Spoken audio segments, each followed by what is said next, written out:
स्वच्छता के बाद ट्रैफिक में इंदौर को नंबर 1 बनाने की कवायद की जा रही है, जहां लगातार इसे लेकर मंथन का दौर भी जारी है। वहीं इंदौर प्रेस क्लब में आयोजित परिचर्चा में भी इंदौर शहर के ट्रैफिक को व्यवस्थित बनाने और ट्रैफिक के मामले में शहर को नंबर 1 बनाने को लेकर चर्चा की गई। इसी पर देखिए खास रिपोर्ट। इंदौर प्रेस क्लब में आयोजित परिचर्चा में महापौर Pushyamitra Bhargava, collector Ilaiyaraja T, Indore press club अध्यक्ष अरविंद तिवारी समेत तमाम प्रबुद्धजन शामिल हुए। शहर के ट्रैफिक को व्यवस्थित करने और इंदौर को ट्रैफिक के मामले में भी नंबर 1 बनाने को लेकर आयोजित की गई परिचर्चा में प्रबुद्ध जनों ने ट्रैफिक को लेकर अपनी अपनी राय रखी। भी है ना, हम लोग भी है, जैसे कॉलोनी सेल से मैं देख रहा हूँ रैंडम लेवल पे कॉलोनीज डेवलप हो रही है।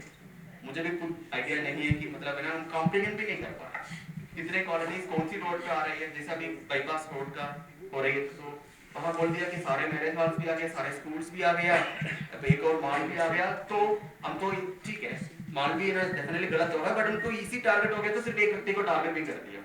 बट एक्चुअली कितने बसेस आ रहा है, कितने ना फंक्शंस हो रहे हैं, क्या सारे कॉलोनीज के लिए मतलब ठीक है क्या, डेवलपमेंट कौन सी साइड पे होना चाहिए, कहाँ हमको ना कॉलोनीज है ना होना चाहिए। मेरे हिसाब से वो भी एक बड़ा लेवल का है, बिकॉज अदरवाइज हम लोग अपने आप को फ्यूचर में प्रॉब्लम क्रिएट कर रहे हैं। नेक्स्ट जनरेशन वापस इसी हाल में बैठेगा, अरविंद जी का है ना बेटा आके मतलब है ना वापस लगेगा कि मतलब हाँ ठीक है हमने वापस हमको है ना, बट इट्स ऑनगोइंग प्रोसेस है डेवलपमेंट पे मतलब न्यू ईयर पे आई एम रियली हैप्पी कि मतलब मैंने बहुत सारे लोगों ने अपना अपना पॉइंट्स को ना सही तरीके से रखे। मैंने ऑलमोस्ट सारे पॉइंट्स को रिपीटेशन छोड़ करके मैंने नोट किया है, right. So I think probably बहुत सारे लोगों को मैं कॉल भी करूंगा, नंबर्स नहीं है मेरे पास, बट सारे लोगों का नाम वगैरह मैंने नोट किया हुआ है। सो कहाँ कहाँ रिक्वायरमेंट है हम लोग लगातार आपसे इंटरेक्शन करेंगे। Let us do every month एक बार इस प्रकार का मंथन हो जाएगा। एक बार धन्यवाद। एक मेरा सुझाव है जिस पे सब लोग अगर मिलके काम करेंगे तो बहुत सारी समस्याएं अपने आप खत्म होंगी। पार्किंग हमने किसी बिल्डिंग में छोड़ी नहीं है जिसमें छोड़नी थी, तो जितने बड़े सड़कों से ज़्यादा कॉलोनियों की जो स्ट्रीट्स हैं, सर्विस लेन है, वहाँ गाड़ियाँ रहती है। मेन रोड से ज़्यादा लोग अपने घरों तक पहुँचने में परेशान होते हैं।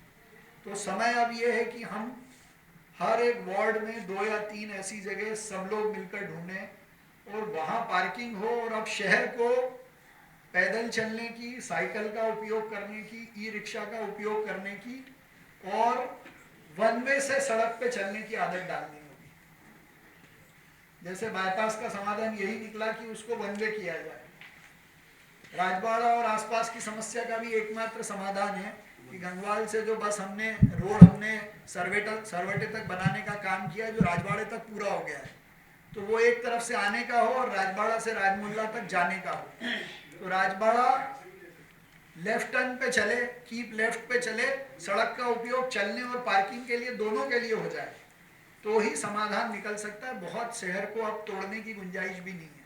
ये लेफ्ट टर्न की जो बात होती है, वो जब भी बात होगी तो कुछ ना कुछ तोड़ने की बात आएगी, उस पर भी जरूर विचार करने की जरूरत है। तो मेरा सुझाव ये है कि जितने सुझाव हैं इन सब पे इसी बारीकी से ट्रैफिक सेल बना के, एक जॉइंट वर्किंग ग्रुप बना के जरूर हम नियमित रूप से काम करेंगे। लेकिन ये कुछ कठोर निर्णय अब करके शहर को वन वे पे और यू टर्न के कंसेप्ट पे लाना पड़ेगा।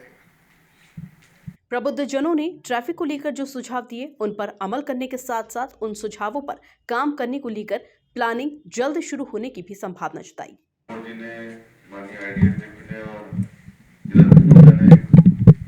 हम क्या आगे करने वाले हैं उसके बारे में बताया।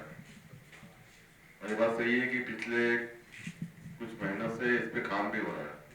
हो सकता है कि तो बात आप तक नहीं पहुंची हो, लेकिन लगातार नगर निगम महापौर जी, आईडी अध्यक्ष जी और जब से हमारे नए जिलाधीश आए तब से इसी बात को लेकर हमने लगातार चर्चा भी की और कुछ काम भी आगे बढ़े।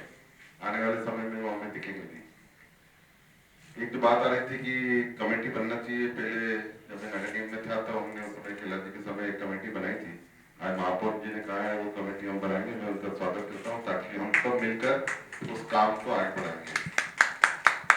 ये जो यातायात का मुद्दा है, ये सिर्फ यहाँ जो बैठे हैं उनका ही नहीं है, हम सबका है। इसमें सामूहिक रूप से है। अब इस पे किसकी क्या जवाबदारी है हमको तय करना है अपने आप को, कि मेरी क्या जवाबदारी है और यहाँ बैठे हैं उनकी क्या जवाबदारी है। मुझे लगता है सब अगर मिलके करेंगे तो जरूर जिस प्रकार स्वच्छता में हम आगे बढ़ेंगे उसी प्रकार ट्रैफिक को लेकर भी हम आगे बढ़ेंगे। दूसरा मेरा प्रमुख सुझाव यह है कि आज जो हम बैठे हैं तो ये जो शुरुआत हुई है ये लगातार चलना चाहिए और इसकी शुरुआत ऐसे की जा सकती है कि हमारे आज के यदि मान लो 100 सुझाव आए तो हम पहले 10 सुझाव का चयन कर लें कि हम कौन से सुझाव सबसे पहले अपने हाथ में लेंगे। वो सुझाव हाथ में लेने के बाद फिर हम 1 महीने में 2 महीने में जैसा आप बता रहे हैं सब लोग हम कोई कमेटी बनाते हैं जैसा भी करें उनके साथ उसकी समीक्षा करें कि हम 10 में से हमको ये 8 ही लागू करना रहेंगे, 2 इसमें से कम करना चाहिए या फिर ये 10 हम सक्सेस हो गए हैं तो 5 को कौन से बढ़ाना चाहिए। ये प्रोसेस ये प्रक्रिया यदि आप आने वाले 6 महीने भी चलाते हैं तो मुझे विश्वास है कि जैसे इंदौर में शुरुआत हुई थी और स्वच्छता को लेकर अनेक प्रकार के कमेंट्स आते थे, अनेक विवाद भी होते थे, अनेक चालानी को लेकर हम भी इन चीज़ों को सहन करते थे पार्टी कार्यालय में और बाकी जनप्रतिनिधि भी उन बातों को फेस करते थे। थोड़ी बहुत शुरुआत करने में हो सकता है कुछ बातों को हमको सामना करना पड़ेगा, किंतु यदि ये जो समूह बैठा है उनने यदि मन बना लिया तो 100% हम इसमें सफल होंगे। आवश्यकता इस बात की कि आज जो शुरुआत की है वो शुरुआत किसी तांत्रिक उससे जाना चाहिए और प्रमुख 10 या 15 सुझावों को लेकर के आगे बढ़ना चाहिए तो निश्चित हमको इसमें सफलता मिलेगी। मेरा इस समय इतना ही है।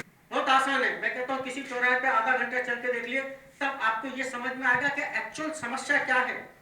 हम यहाँ बैठ के बात कर लेते हैं, बहुत आसान है, लेकिन आप चलिए कि आपको लगेगा कि वास्तव में क्या समस्या है, उसका समाधान हम कैसे कर सकते हैं। पुलिस जो कर रही है निश्चित रूप से बहुत सारी गलतियां करते वक्त मैं खंडेलवाल जी से बिल्कुल सहमत नहीं हूँ कि पुलिस 20 रुपए ले लेती है। इसको मैं चूंकि प्रमाण के साथ अगर पहुंचते हैं तो मैं कार्रवाई करता हूँ। कौन कर रहा है भाई, इतना दबाव है, कौन जल्दी कर रहा है, कौन जल्दी कर रहा है। आपकी जानकारी लिए बता दूं, मैंने पिछले 1 साल में आज अगर 80% लोग चौराहे पे खड़े हुए हैं रेड लाइट पे तो जो पुलिस की मेहनत का परिणाम है। पहले 80% लोग रेड लाइट का उल्लंघन करके जाते थे, आज मात्र 5 या 10% लोग जा रहे हैं। पिछले 1 साल में 1 लाख लोगों के रेड लाइट वायोलेशन के चालान बने हैं जो कभी पहले 10,000 या 15,000 होते थे। मुझे इस पूरे सदन का सहयोग मिला है। मैं तो खैर कल जाऊंगा, लेकिन कलेक्टर साहब इस पीड़ा को उठा रहे हैं, कलेक्टर साहब के साथ में महापौर साहब पहले से उठा रहे हैं और सांसद जी ने भी अपनी चिंताएं जाहिर की हैं। ये सब लोग मिलेंगे तो इंदौर आज नहीं तो कल नहीं तो परसों जरूर इंदौर यातायात में सिरमौर बनेगा। और अंत में एक बात और कहना चाहूंगा इस पूरे सदन से और इस पूरे सदन के माध्यम से इंदौर की पूरी जनता को, कृपया इंदौर के ट्रैफिक को बदनाम ना करें। पूरे उत्तर भारत में सबसे अच्छा ट्रैफिक है तो इंदौर का है। इस इंदौर के ट्रैफिक को अच्छे को बात करें और अच्छे से उसको सर्वोत्तम बनाने की कोशिश करें। जब हम बुराई की बात करते हैं तो बुरी मानसिकता के साथ करते हैं। इंदौर का ट्रैफिक अच्छा है, इसको बहुत अच्छा कैसे बनाना है, इसको सबसे अच्छा कैसे बनाना है, जब इस मोटर पर काम करेंगे तो निश्चित रूप से बना लेंगे। धन्यवाद। कुल मिलाकर देखा जाए तो स्वच्छता के बाद ट्रैफिक में भी इंदौर नंबर 1 बनेगा, जिसे लेकर तैयारियों का सिलसिला जारी है। Bureau report, MP news, Indore.